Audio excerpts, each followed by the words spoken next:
The first thing Proctor Velindra said to me, after reviewing my transfer documentation for approximately 4 seconds, was that she had processed 9,214 cadets through Kethavian Unified's intake procedures over the course of her tenure, and that not one of them had presented a file as administratively irregular as mine. I told her I understood and that I appreciated her patience. She said patience had nothing to do with it. She was stating a fact. That was how it started. Kethavian Unified Academy for Applied Strategic Sciences, the full name, which nobody ever used past the first week, because even species with more efficient phoneme ranges found it cumbersome, sat on the second moon of a gas giant in a system whose star I could not see from any of the windows. I passed on the way to intake processing. The academy had been operating for what translated roughly to 460 years. It had graduated generals, diplomats, fleet tacticians, xenobiological researchers, and 11 individuals who had gone on to hold positions on the Interstellar Compact's governing council. Its curriculum was regarded, across 6 species, as the most rigorous available. Its dropout rate in the first semester was 31%. Its faculty had published 1,100 peer-reviewed studies on optimal cadet development methodology. Its walls, where visible beneath the institutional gray composite paneling, were made of a locally quarried stone that had a slight violet tint in direct light and went the color of old iron in shadow. I noticed this because I notice things.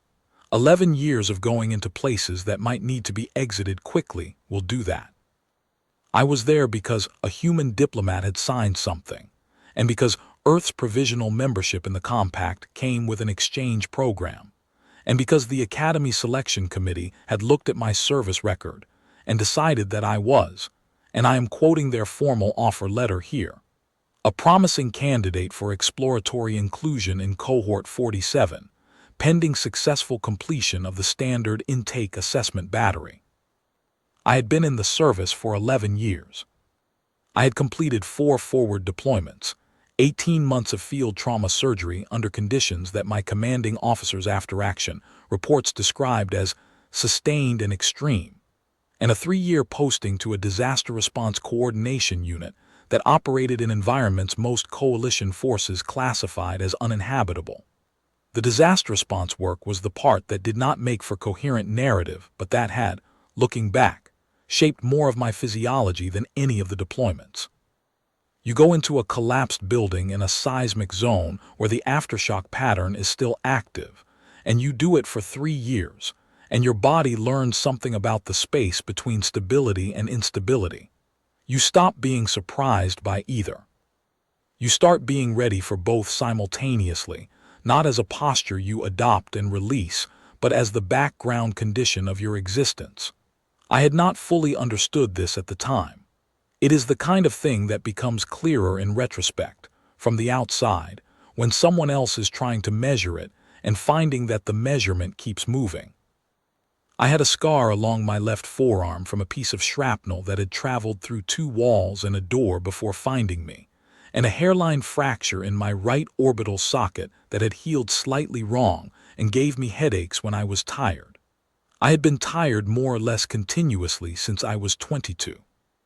Not the kind of tired that sleep fixes, the kind that settles into your joints and your reaction times and your capacity for surprise, and just lives there, not unmanageably, not critically, but present.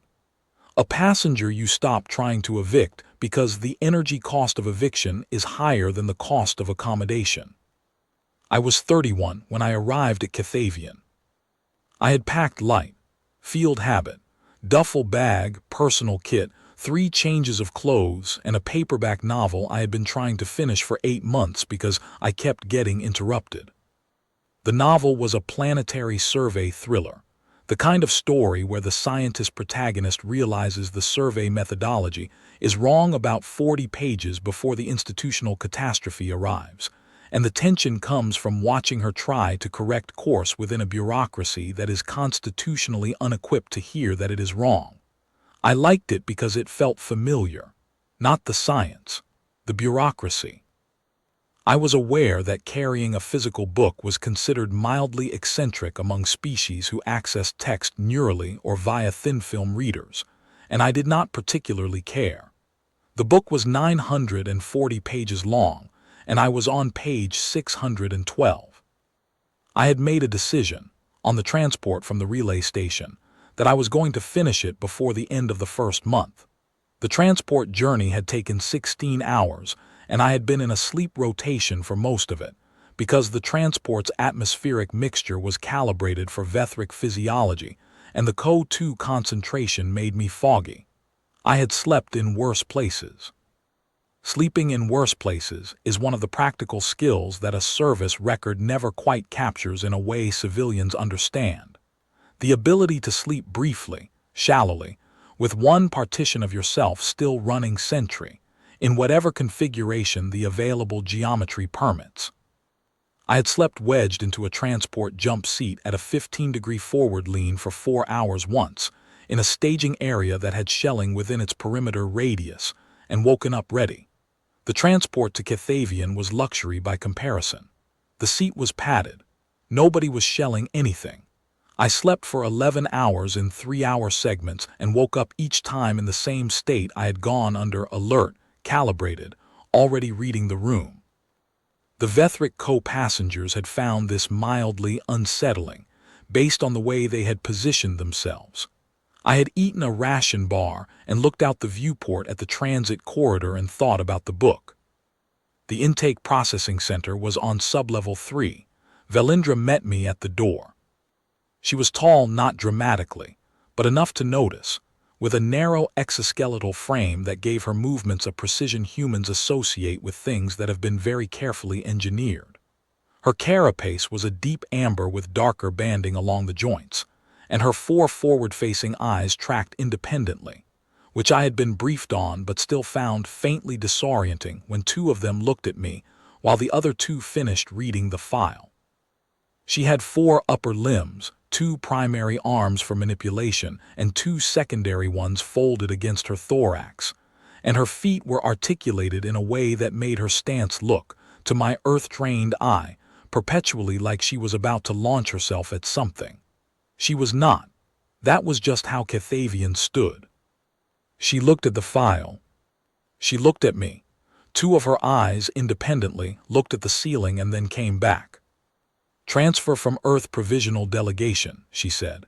Her translation chip gave her a crisp, unhurried voice, the kind that belongs to people who have never once had to repeat themselves and are not going to start now. "Field medicine track, lateral entry, cohort integration pending intake." "That's right. Your biological data submission is incomplete. I sent everything the packet requested. If there are gaps, there are probably gaps in your template. There wasn't a category for some of the stress response data from my last deployment." She was quiet for a moment. It was the kind of quiet that wasn't thoughtful so much as recalibrating. "The formative assessment lattice will generate its own complete profile," she said finally. "The submission was a formality. The lattice is the intake." I had read about the lattice in the briefing materials. It was, from what the Academy's public documentation described, an assessment system that had been in development for roughly 230 years, iteratively refined across 6 cohort generations. The underlying principle was straightforward. Every incoming cadet had biological and cognitive profiles that fell somewhere on a defined spectrum of baseline competencies. The lattice read those profiles completely, precisely, across several hundred variables, and then did something that went slightly beyond assessment. It identified deficiencies relative to the cadet's optimal potential range, and it corrected them, not dramatically, not in ways that constituted modification without consent. There were ethical safeguards, all properly documented, and the Compact's Oversight Committee had approved the methodology 17 years ago. But it smoothed things out. Elevated stress hormone baselines that were chronically suppressed were brought back to functional ranges. Cognitive fatigue markers were addressed. Latent injuries that had healed suboptimally were identified and flagged for follow-up.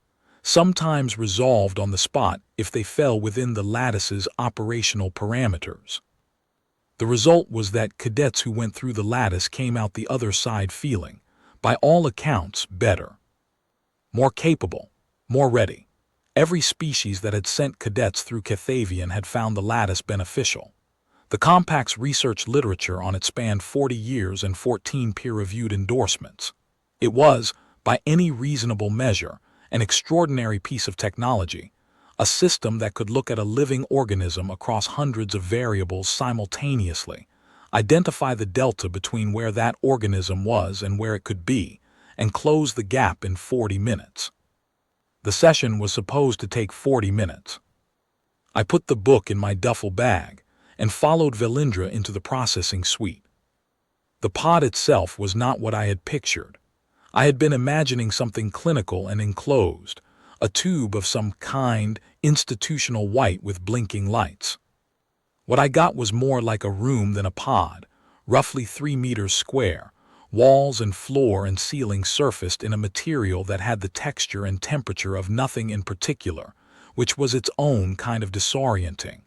There were no visible instruments. The lattice was not a machine in any way I could see. It was embedded in the structure itself. Velindra explained distributed sensor arrays, atmospheric composition management, localized field generation that operated at a scale below conscious perception. The assessment was continuous and passive. I would not feel it working. The room would adjust its atmospheric mixture to my optimal functional state as the session progressed, a side effect of the correction process that most cadets found pleasant.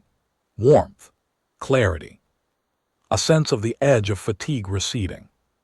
She told me this the way you tell someone the dentist's tools are perfectly sterile, technically reassuring, practically irrelevant to the experience. Standard session duration is 40 minutes, she said. Most cadets find it restful. Some describe a mild warmth. You are not required to remain still, but significant movement can extend the calibration period.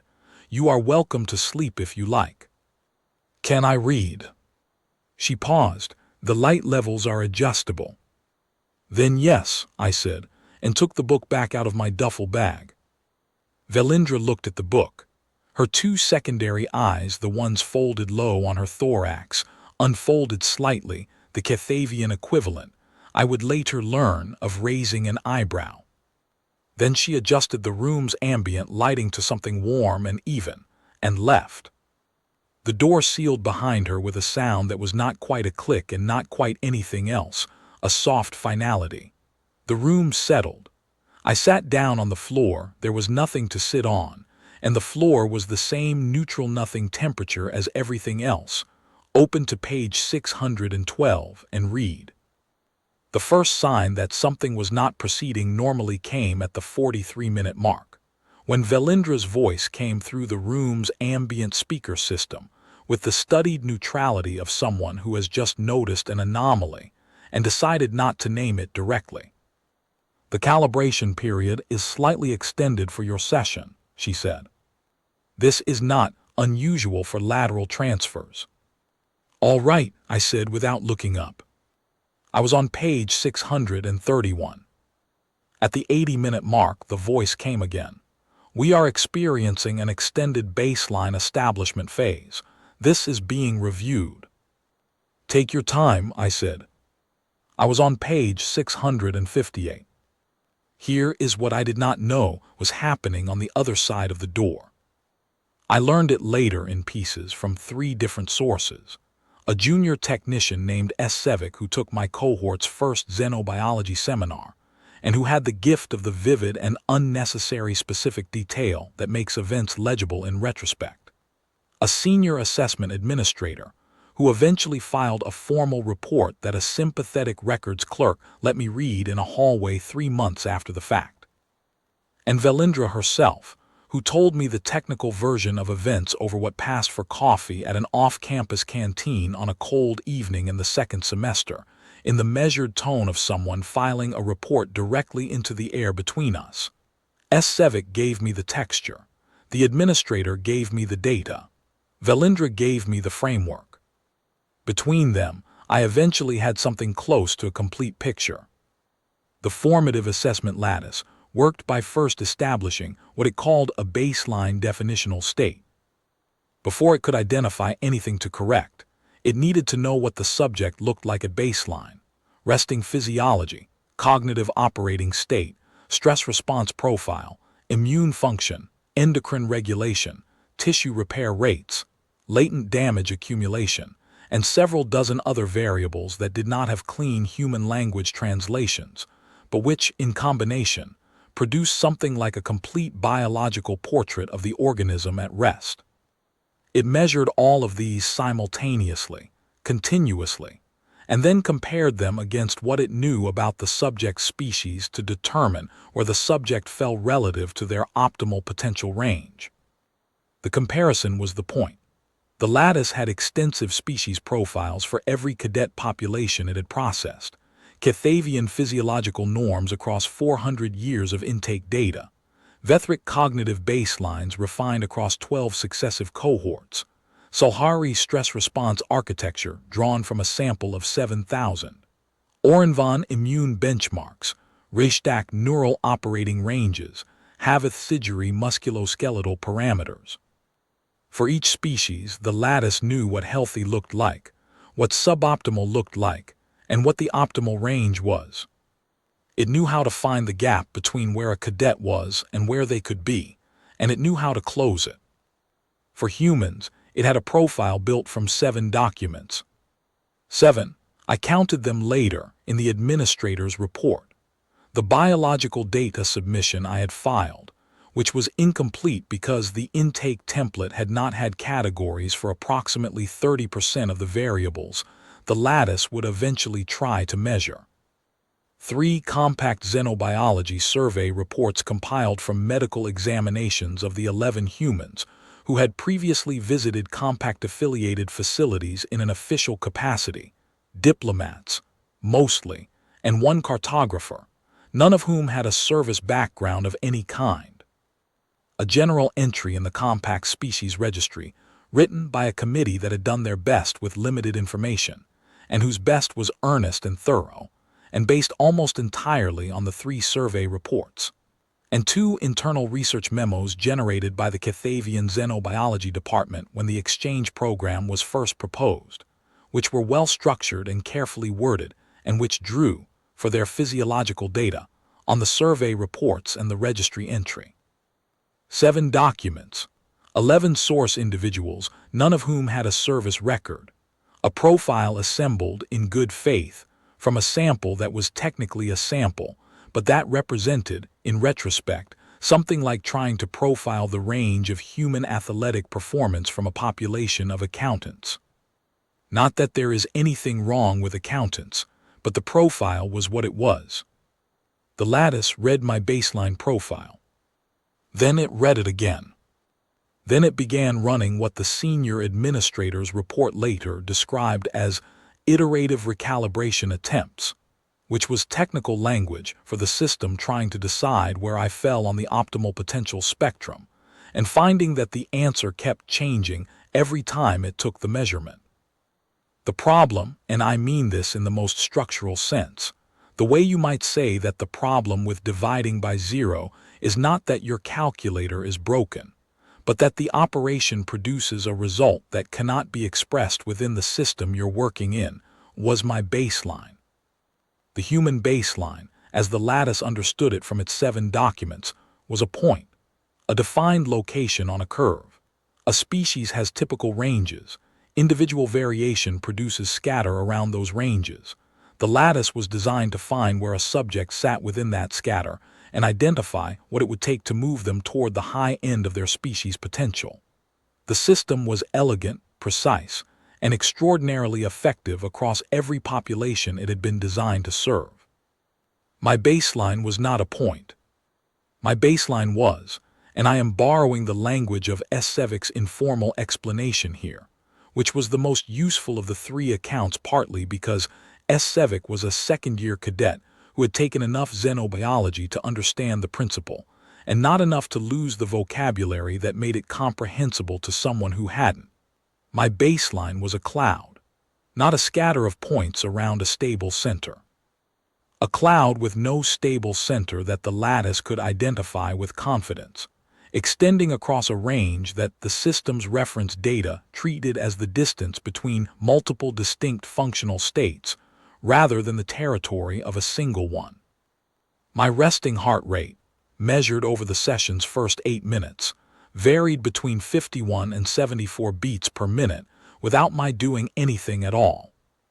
My cortisol levels moved through a range that, in any of the species the lattice had profiles for, would have indicated alternating states of acute stress and deep recovery sleep, despite the fact that I was plainly neither stressed nor asleep. I was reading a book in a warm, quiet room, which is about as low stimulus as an environment can get. My core body temperature drifted through a range that the lattice's atmospheric management system kept trying to compensate for, adjusting the room's warmth upward, and then finding that the target had shifted, adjusting again, finding it had shifted again. My respiratory rate moved without apparent cause.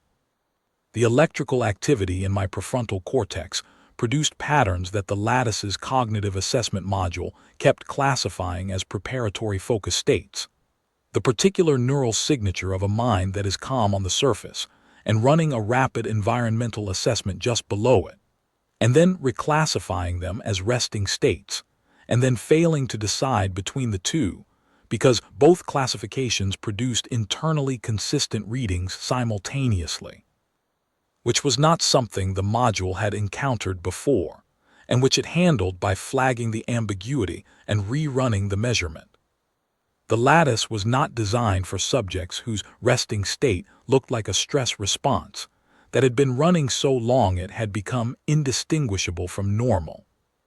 It was not designed for subjects whose immune system showed markers of both chronic low-level activation, consistent with an organism that had spent years operating in environments with high pathogen loads and frequent physical insult, and high-end baseline function at the same time, as though the immune system had been pushed so hard for so long that it had simply raised its floor. It was not designed for subjects whose tissue repair rates were measurably elevated from years of accumulated microdamage, while also showing current state function at the high end of the lattice's reference data for any species it had profiled. Every time it tried to establish my baseline definitional state, my body shifted, and the lattice had to start the measurement over. This was not, from my body's perspective, intentional. My body was simply doing what it had been doing for 11 years of forward deployments, running every system at whatever level the moment seemed to demand, updating that assessment continuously, recalibrating without pause or announcement. I was not under stress. I was reading a good book in a warm room. My body did not particularly know the difference between reading a book in an assessment chamber and reading a briefing document in a forward staging area 2 hours before a situation develops, because both situations shared several key characteristics from my nervous system's perspective: novel environment, unknown variables, sensory data still being processed and cataloged, outcome not yet determined, exits and ingress points not yet fully mapped. My nervous system, trained by 11 years of environments where the cost of not being ready was often irreversible, treated all of those shared characteristics as conditions requiring a standing readiness state. It was ready, it was always ready. It would always be ready, or something functionally indistinguishable from ready, because the alternative, truly switching off, truly resting in the way the lattice expected a resting organism to rest, was a posture that 11 years had systematically trained out of me, not cruelly, not traumatically, but simply because the posture was costly in the environments where I had spent most of my adult life, and the training had followed the cost. My nervous system had learned. It had adapted. It had become extraordinarily good at something, and what it had become good at was being ready for the full range of conditions that might be coming, rather than the narrow set of conditions currently observable. The lattice's sensors kept reading me as being in a transitional state, the state between resting and action, and waiting for me to settle into one or the other so that the baseline could be established. It was going to wait a long time. I had not been fully settled into one or the other for 11 years, and I was not going to settle in the next 40 minutes just because a room I was sitting in expected me to. At the 2-hour mark, Velindra brought in a senior technician named Havith, whose official title was Assessment Lattice Systems Coordinator, and whose unofficial role, as far as I could reconstruct from S-Sevic's account, was to stand in the observation room looking at the diagnostic readouts and periodically saying things like, "The equipment is functioning normally," in a tone that suggested he found this deeply unsatisfying as a conclusion. Havith was Kethavian, the same species as Velindra, but with a lighter carapace coloring, a pale amber that was almost yellow in the observation room's overhead lighting, and he moved through the space with the specific compressed energy of someone whose job usually involved solving things quickly, and who was currently confronting something that was not being quick. He looked at the readouts. He checked 3 subsystems. He ran a diagnostic that confirmed the lattice was operating within all specified parameters. He stood for a moment with the expression, insofar as Kethavian facial geometry supported the reading of expressions in the way humans read them, of someone who has been handed a problem that falls entirely outside the category of problems he has been trained to solve, and who is deciding whether to be honest about that. "The system is working," he told Velindra. "I know it is," she said. "It's just not finishing." "I am aware. How long do we let it run?" Velindra did not answer immediately. The Lattice's session protocols allowed for extensions of up to 2 hours beyond the standard 40-minute window in cases of unusual baseline complexity, complex latent injuries, atypical neurological architectures, cadets whose pre-arrival stress exposure had been high enough to complicate the baseline read. Beyond that, the protocol required a senior administrator to authorize a manual override, which terminated the session and logged the assessment as incomplete. An incomplete assessment was not a disqualification. Cadets were reassessed after 30 days, with modified protocols if the first attempt had revealed something requiring adjustment, but it was unusual. In 9,214 prior sessions, Velindra had filed 2 incomplete assessments. Both had been due to equipment malfunctions. Neither had been due to the subject. She authorized a 2-hour extension. On page 719, the novel's scientist protagonist identified the flaw in the survey methodology, the one I had been expecting for 40 pages, and it was better handled than I had anticipated, not triumphant, just clear-eyed, the way real discovery usually lands. Not a revelation, a correction. I appreciated that. At the 4-hour mark, Havith had been joined by a junior technician named Rivath and a xenobiological research consultant named Dr. Kethavian, who had been called in from a seminar she was delivering on the 3rd floor, and who arrived still carrying her notes, and with the particular expression of a person who has been told something improbable and is suspending judgment until they can see the data themselves. She looked at the diagnostic display for approximately 90 seconds, her eyes moving through the readouts in a sequence that suggested she knew exactly which variables to check first. Then she asked 2 questions, one about the duration of the session, one about whether the subject had reported any physiological anomalies during the pre-intake screening. She was quiet for a long moment after the answers. "She's not in distress," Dr. Kethavian said. It was not a question. The display made this clear. My vital signs, whatever else they were not doing anything that looked like distress by any metric the Lattice tracked. "She's reading," said Havith. A short silence. "She brought a book," Velindra clarified. "Physical printed text. She requested adjusted lighting." Dr. Kethavian looked at the readout again. Then she looked at the door to the assessment room and then back at the readout. "The Lattice is reading her stress indicators as active," she said. "Chronically active. Not a stress event, there's no spike, no escalation curve, a chronic state. Sustained. But her cognitive and behavioral output doesn't match a chronic stress state. She's reading. She's calm. She's been stationary for nearly 4 hours. Her motor control is, she stopped. Her motor control is very precise, tighter than you'd expect from a fully resting individual. What does that mean for the assessment? Haveth asked.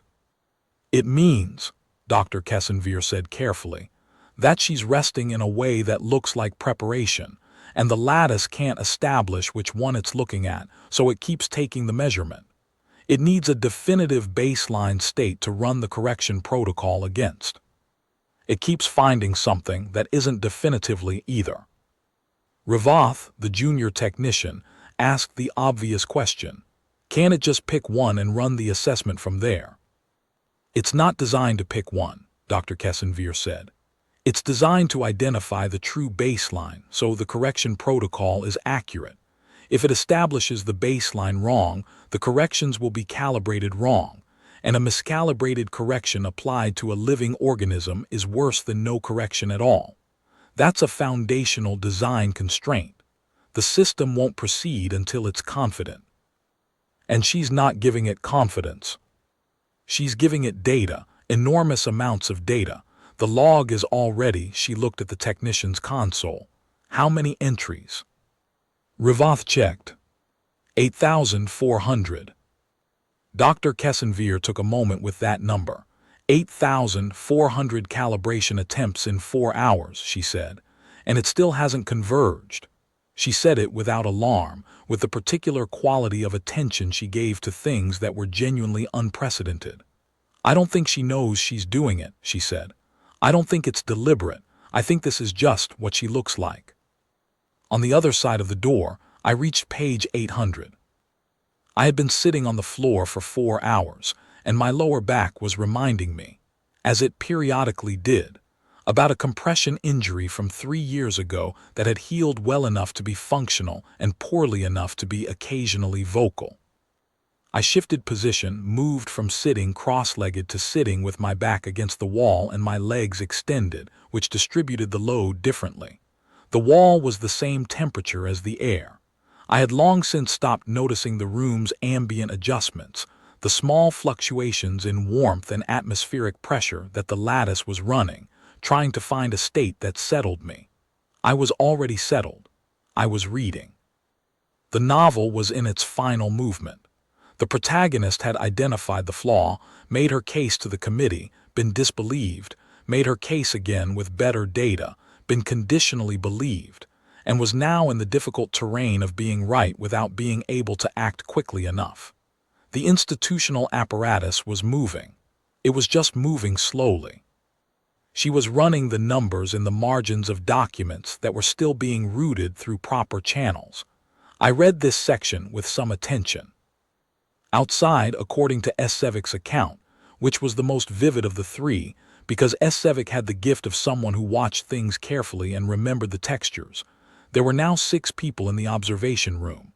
Velindra, Haveth, Ravath, Dr. Kethavian, a second assessment coordinator named Prith Salvek who had been called in from the adjacent processing suite when the 4-hour mark produced no change in the lattice's status, and the Academy's Deputy Director of Cadet Development, Administrator Torvanash, who had been informed of the situation at the 3-hour mark and had declined to intervene then because the protocol allowed for extension, but who had arrived in person at the 4-hour mark when the lattice's diagnostic report landed on his desk with a current status field that read, in clear administrative text, Baseline Establishment in Progress.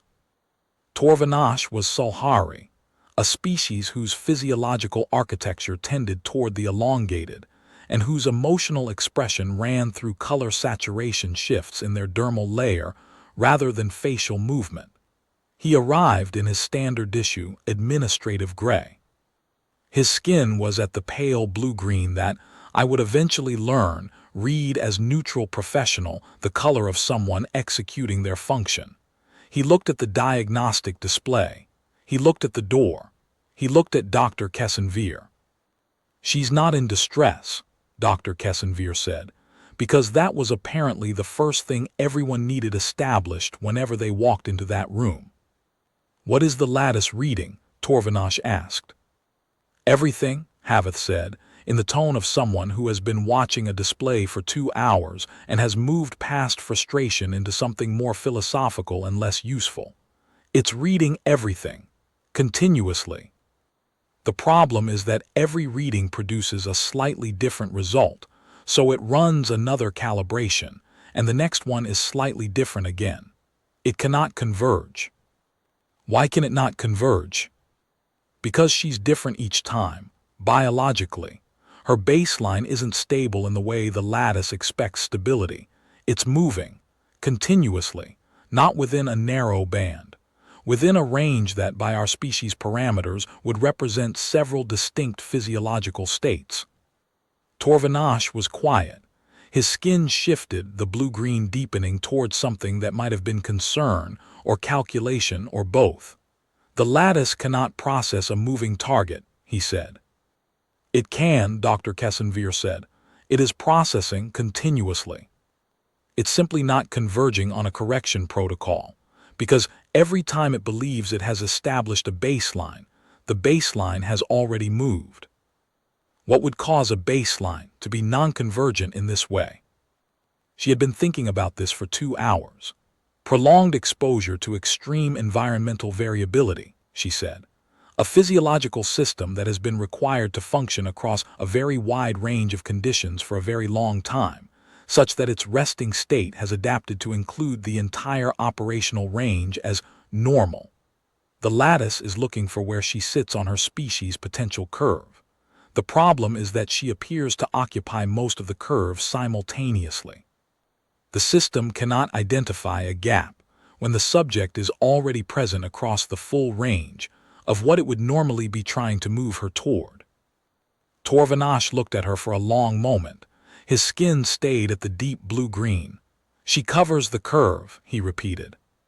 That is the most precise way I can put it at present, yes. And the lattice's correction protocol depends on finding where she sits below the optimal range in order to identify a correction vector. Correct. If she covers the curve, then there is no unambiguous correction vector. Or rather, every possible vector is equally valid or equally invalid, and the system cannot arbitrate between them. It was not designed to arbitrate between equal options. It was designed to find a clear deficit and correct toward the optimum. There is no clear deficit. Torvanash looked at the door for a very long time. His skin moved through 2 color shifts that Sevik later described as not in the standard administrative register, something outside the range of responses Torvanash's dermis had apparently needed to produce before. Then he said, with the flat clarity of someone arriving at a conclusion he had not planned to arrive at, "How long has she been in there?" 4 hours and 26 minutes, Rivath said. And she hasn't requested to exit the session. No. Has she communicated at all since the 120-minute check-in? Once, Velindra said. At the 178-minute mark, she said, still here. Did you prompt her? No. A silence, she just said it. She appeared to be indicating her continued status without being asked, Velindra said. She may have been aware that the session duration was irregular. Torvanash's skin did the color shift equivalent of a very controlled exhale. What is she doing in there? Reading, Velindra said. She brought a book. The color shift that went through Torvanash's dermis at that moment was one that Sevik, standing in the doorway, later described as genuinely novel, something outside the standard emotional range, like a color that did not have a name because no organism in the room's recent experience had needed to name it. He stood in silence for a while. The diagnostic display continued generating entries. Then he said, "Let the lattice run." Nobody in the room argued with him. They stayed. That was the part Sevik kept coming back to in his telling of it. None of them left.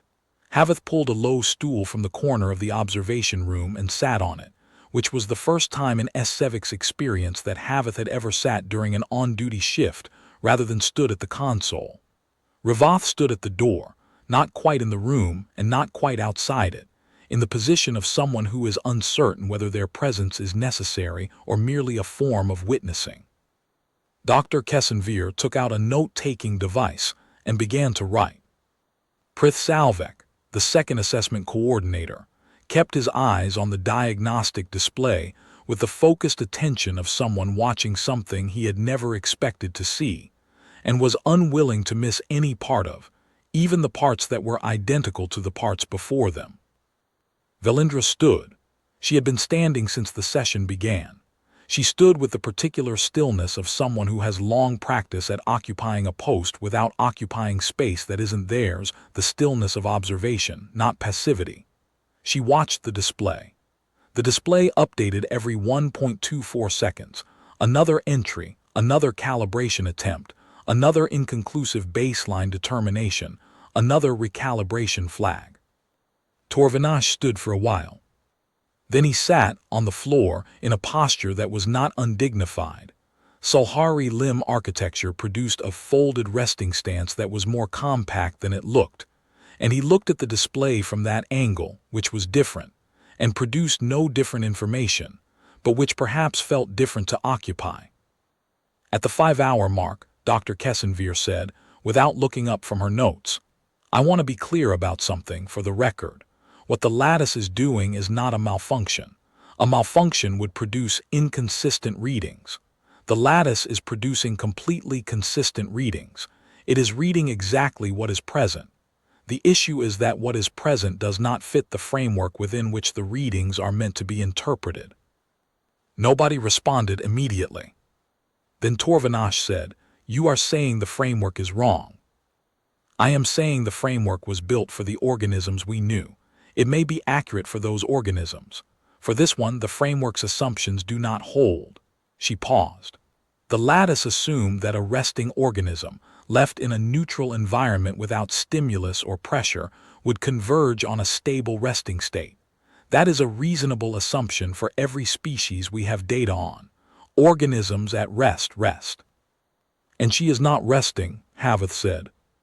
"She is resting," Dr. Kethavian said.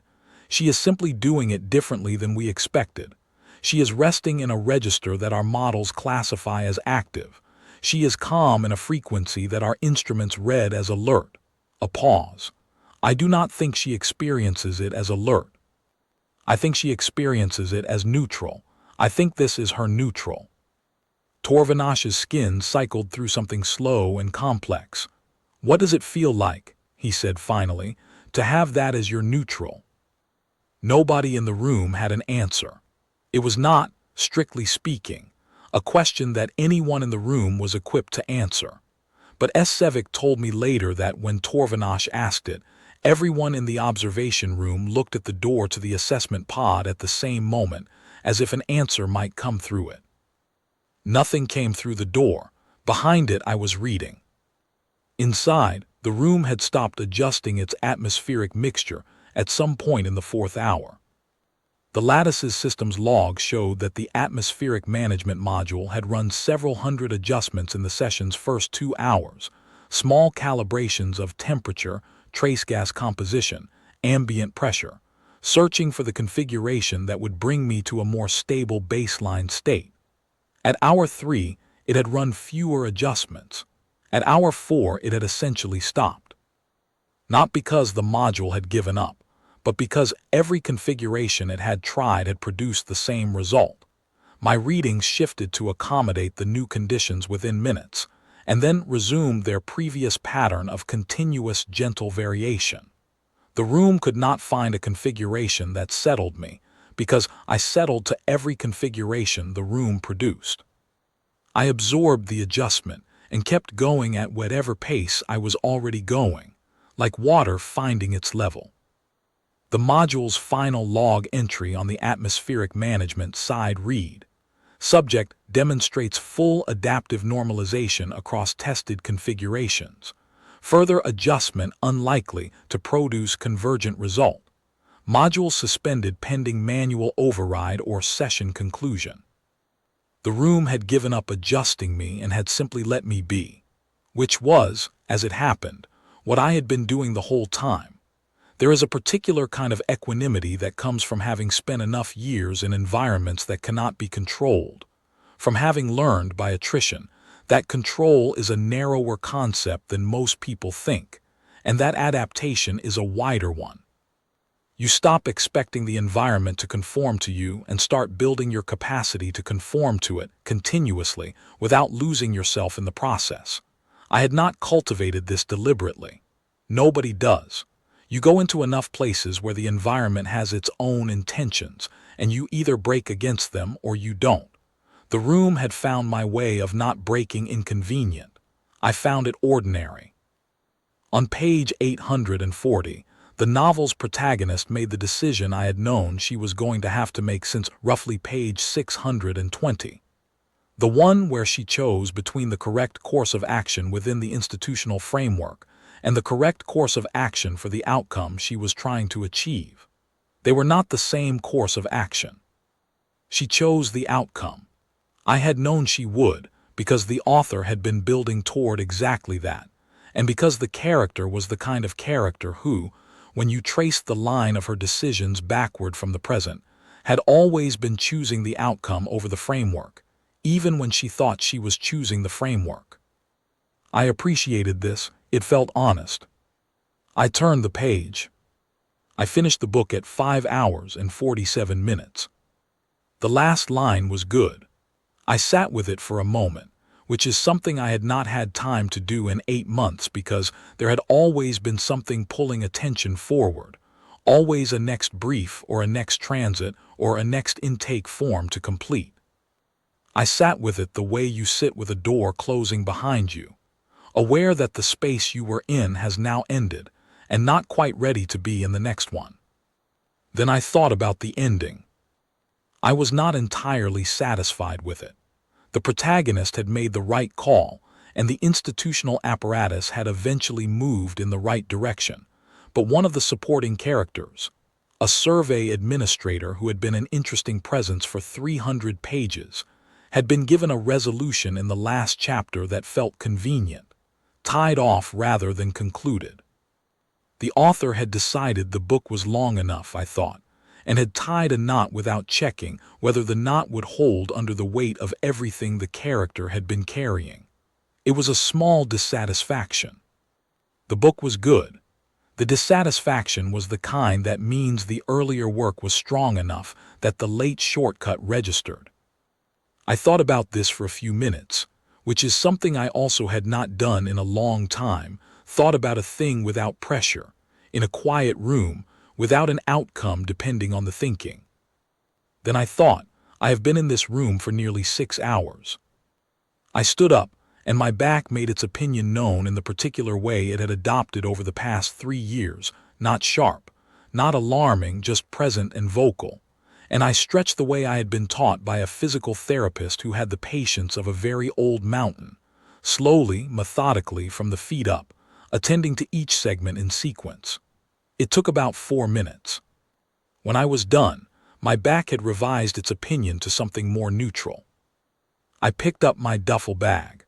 I stood in front of the sealed door and waited, in case the session was going to formally conclude on its own. Nothing happened. I knocked on the door. There was a pause, the kind of pause that suggests several people on the other side who did not expect a knock and are now looking at each other. And then the door unsealed with a soft mechanical sound and swung inward. 6 people were standing in the observation room. I recognized Velindra. The others were unknown to me.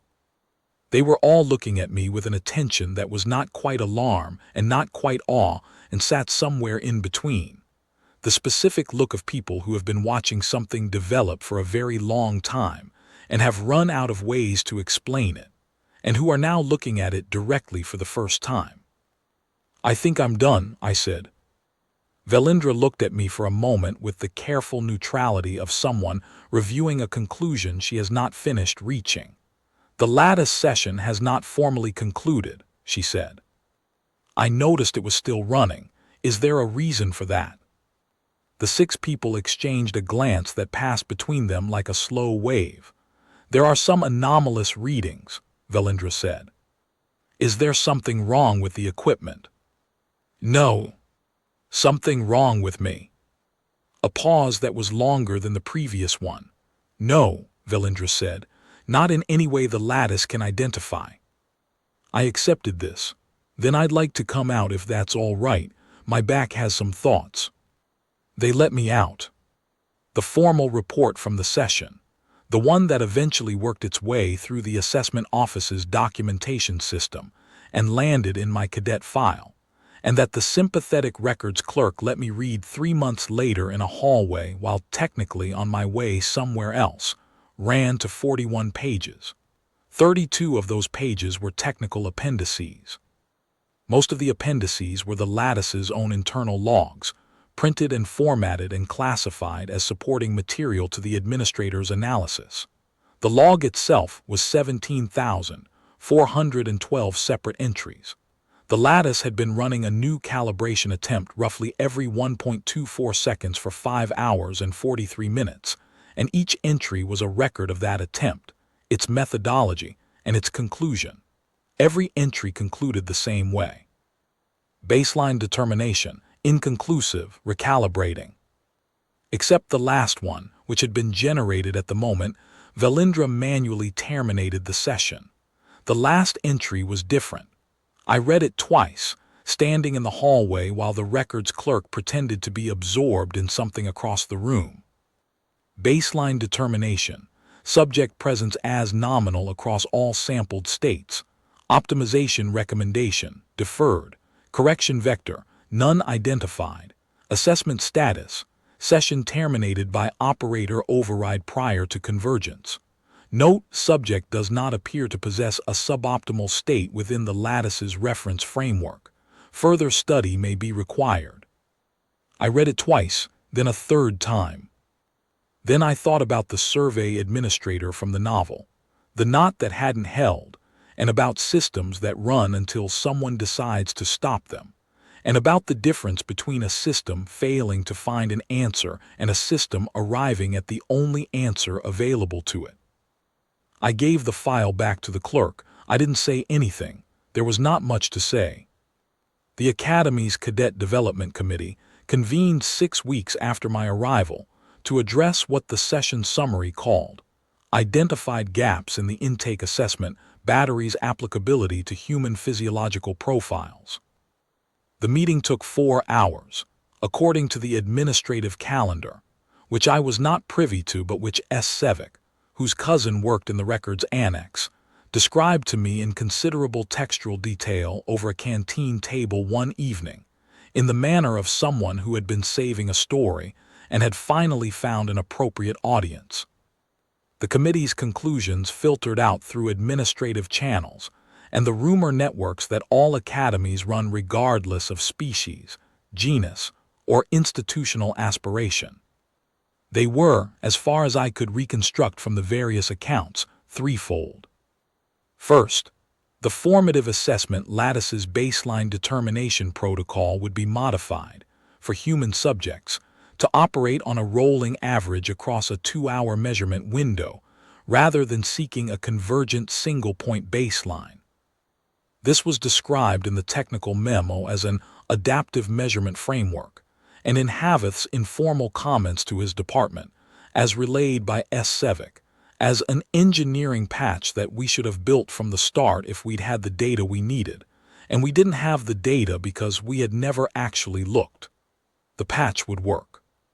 It was not elegant, but it would work well enough to produce an accessible profile for future human cadets without requiring 6 hours of the Lattice's processing cycles.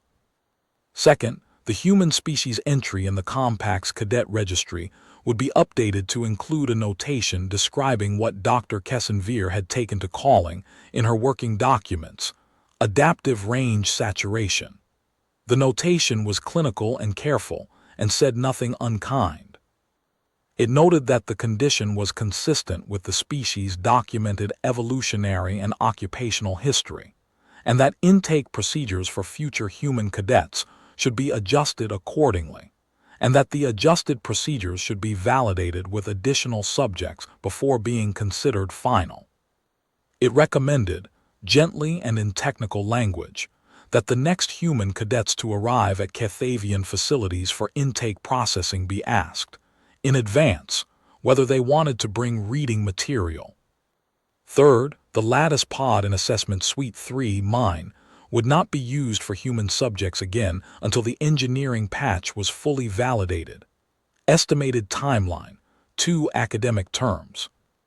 The practical implication of the third point was that my formal intake assessment remained, technically, incomplete.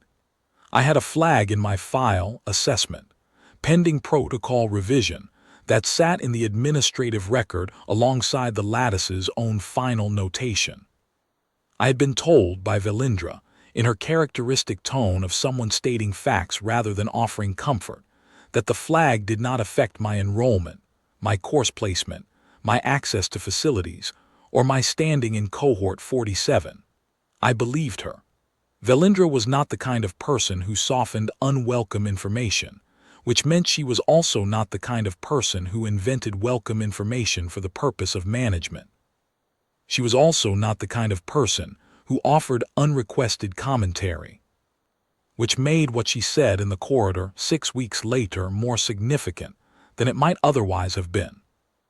I was on my way to Sublevel 3 for a follow-up physical with the Academy's medical staff, a routine check, part of the revised intake protocol. Velindra was coming from somewhere I did not know, moving with the Kethavian precision that made her footsteps sound architectural. She stopped me with a gesture almost too small to notice, a secondary arm extending slightly, the way you might touch someone's sleeve to interrupt them without interrupting. I stopped. She looked at me with 2 of her 4 eyes. The other 2 were aimed at the middle distance, which for Kethavians was not inattention but a kind of parallel processing. The Lattice has processed 9,223 cadets, she said. In 460 years of operation, it has never failed to identify a correction vector. I know, I said. I had read the number in the report. It did not fail this time, she said.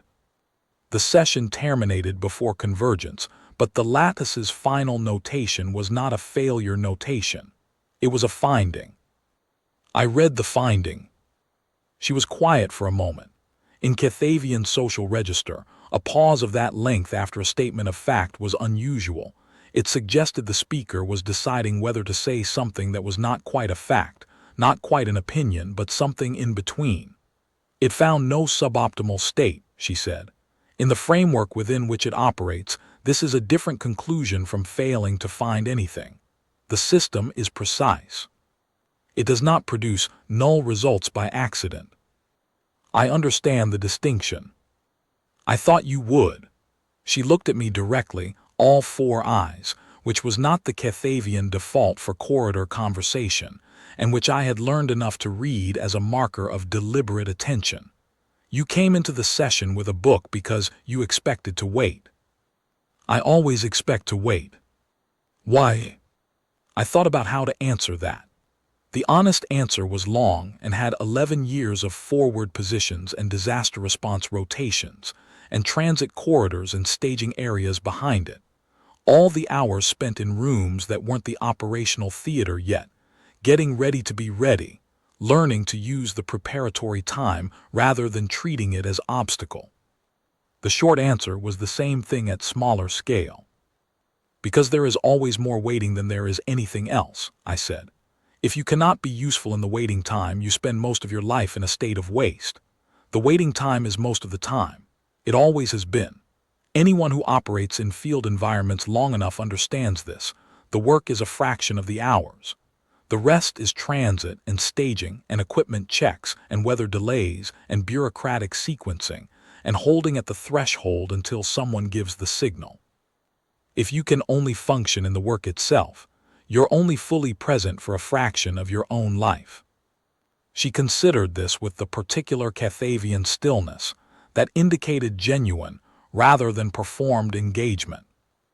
The Lattice runs on the assumption that its subjects want to be improved, she said. I think most people do. I didn't object to the process. You did not object to anything.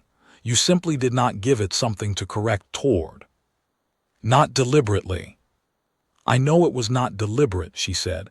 That is, in part, what makes the finding interesting. She paused again. The committee's language was adaptive range saturation, Dr. Kethavian's term. I read that.